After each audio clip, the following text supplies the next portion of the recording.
way things have been, and they just can't really cope with trying to do things. I mean, I had this problem with ISO and shit. The ISO keep wanting to run everybody through the action committee, but they're just so used to how the structure is. And so you give them warnings and stuff, and if they continue to do it and cause problems, then do you tell people to just like ignore them? That's a pain. People do that like that. So in the really, really open groups, that's the only way you can do it. And some people, I know some people got mad and ended up leaving. We had a guy that was being violent, totally different. You know, it was a couple of fist fights that kind of happened. You know, between me and this other guy and this other guy, and you know, fist fights. Oh man, it was bad. You know, it was bad. Well, the way it started was we had this guy that was being really homophobic and the anti-gay slurs and stuff that everybody wanted to come up with. Plus, nobody wanted to call the police or nothing. They're trying to figure out what to do about this person, you know. Meanwhile, all the transgender people we had that were hanging out were slowly leaving because of this one person. And some people just said, we can't, this is, you know, I was gone for 3-4 days, and when I come back, this person has to be gone. This is crazy, you know. So I'm thinking, you know, could you imagine it the other way around, where there was someone like a neo-Nazi and all the black folks were starting to leave? They wouldn't have stood for that, you know. So you know, people have been more used to, you know, dealing with, you know, the black racial thing that's been kind of inbred for like 40 years. You know, we're just trying to get around with gay right. That's kind of more new for everybody. Some people may be more tolerant of letting some assholes stick around like that. But there were some people that weren't going to stand for that. You know, anyway, they waited for this guy came back this other day and he said something real bad to this person in line. And he was, I'm not going to name who was involved, but he was lured somewhere around the corner and a fight happened. You know, then he was lured another and a fight happened. You know, he was lured somewhere and he got lured a couple places. And so, you know, now all the gay folks supported what happened. Actually, even the security people was like, man, that was great. He has to go, you know. Yeah. But then Occupy said you can't have this, you know, violence, and we got to figure out what to do about this guy, you know. So there was some favoritism for one of the guys that did, so they didn't kick that guy out. You know, I'm not gonna name any names of who that was, but then the other person. What they did was they made a vote to not allow him on staff, not allow him to partake in any of the consensus, and if he came to any committee meetings, they would not. They just wouldn't let his vote even count. Just don't even count his vote. After 2 weeks, he just left. You know, he just got tired of it and left. You know, but if you got an affinity group, whereas like you know you invite the people that you know close or whatever, you just never invite that guy. You know, just never invite those people. Yeah. How was that decision made in terms of saying we're stripping them of the I'm gonna tell you, it was a cluster. It was a shit show. I'm gonna tell you what happened. You know, it sounded they said every committee that they said that 3 people from every committee had to at least vote that this guy had to go. Wow. And once they had that, they took it to the General Assembly, and then the General Assembly voted on whether he had to go. That was the process of what they did. Now I'm gonna tell you the problem with that was they didn't follow it up the next time, because then we had another guy that ended up being abusive for some reasons that I thought was kind of okay. There was some abuse of some homeless people or whatever, and this guy got mad and decided to start throwing hot coffee and break through it, threatening to set people on fire or whatnot. You know, yeah, it's pretty bad. You know, and they were trying to figure out what to do with this guy. Like 3 weeks of General Assemblies or whatever. They just trying to figure out what to do with this guy. So they came to us at Multikulti, like, man, could you guys help us? And see, then I'm like, you guys operate so differently. I don't really know what to do about that. But I was like, you guys have a precedent. You kick someone out under what I just described to you. How come you don't use it on this person?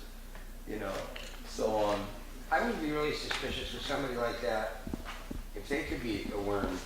Come in there. First of all, let's start problems between the ranks by slurs of one type or another. I'd be real wondering. You know what? I think this guy was homeless too. Could be informant. Could be informant. Yeah, could be one. Yeah. Too, you know. You just name several things there. You go, I don't think I want to talk to you. He could be. They should just do it. No one wanted. They don't like him. Nobody wanted to talk to him anyway. They didn't know what to do with him because everyone's organizing outside. You know, not like a brick and mortar. You can say you can't come in here no more. Yeah, outside. He just kept showing up and shit. You know. But no. So when he started getting beat up, he actually did stop coming. He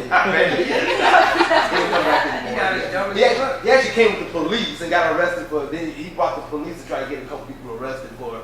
You know, there's a couple of incidents, and then some other people recognized that he had stole a lot of jackets. So he showed up. Yeah, they took him to jail.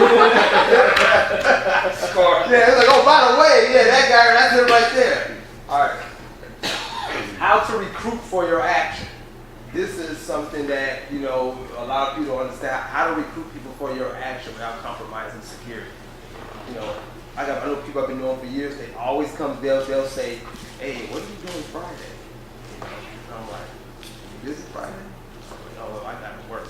They don't say nothing else. These people I've been friends with forever. They stop it right there. You know, I'm like, "Oh, okay. I can't wait to see what's going to happen on Friday."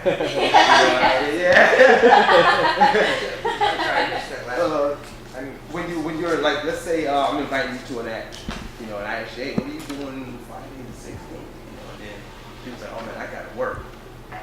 Stops right there. And so wait, he's saying he's got to work because he actually does have to work. He has to or work. 'cause he can't be involved. He can't be involved. Whatever reason, I don't care if he's lying. He says he can't be part of the action. He's not available. He doesn't even know anything else at all. Oh, right. Don't tell him anything. You more stop. Right. Let him He's not find out when it happened. Yeah. Right. You know. Right. And that's how, you know, people over years, you know, everybody, some people don't want to do that because folks got, you know, they get offended or whatever, you know. But most of the people I know, like, that other owners that do it, they've been doing that for years. You know, we all been knowing each other. The thing is, if you practice that all the time, you won't accidentally do it with somebody that you probably, right. You know, if you practice it with everybody, Yeah. you know. So they call, or then they do the fishing.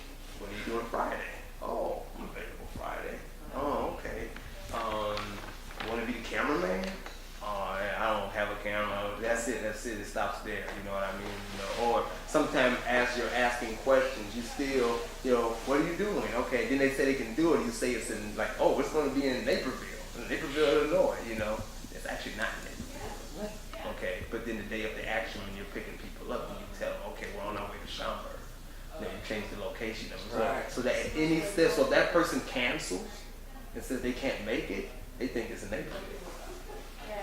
So good luck sending police to Naperville. We're not going to be there anyway. You know, right? So that's how you recruit. Purpose disinformation for a good reason. Right. You know, right. You know, and the definition of what a lie is, which I'm gonna get in the advanced section in a minute, but I got a step. A definition of a lie is deceiving. I got this from Catholics. The Catholics people had to come up with a reason why there were certain people in the Bible that were lying, like Abraham, Isaiah. It was folks that lied in the Bible. Okay, that followers of God that was just told flat out lies about stuff. You know what I mean?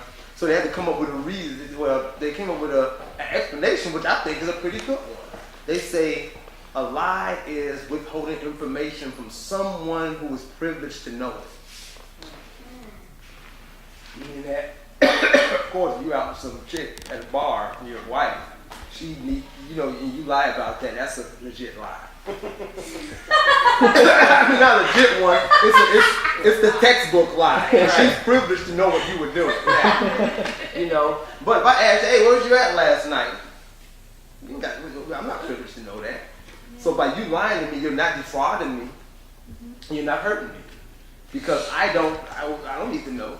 I just assume not just say, yeah, I liked him because I wasn't sure what security issue was. Yeah, whatever. Oh, you well, know, right? Whatever the reason, I'm not privileged to know that. Right. So, Yeah. That's probably a better answer, except it wouldn't work with your wife, would it?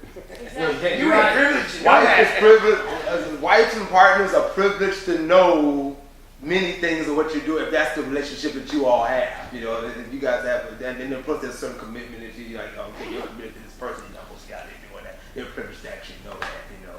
Or if, you know, I was on my way, you know, to your house and I saw something, you know, I did something at the house, you know, if I stole something out your house, you know what I mean? You're privileged to know if I stole that. You know, if you ask me, I steal it, I'm supposed to. By me not telling you, I'm defrauding you. Because you're privileged to know that information. But other than that, what actually, you're not privileged to know anything, you're not even part of it. All the lying that's going to happen at that point is, under the Catholic rule, is okay. So, I'm not Catholic, but that's all right with me. Yeah, I rode with them on that.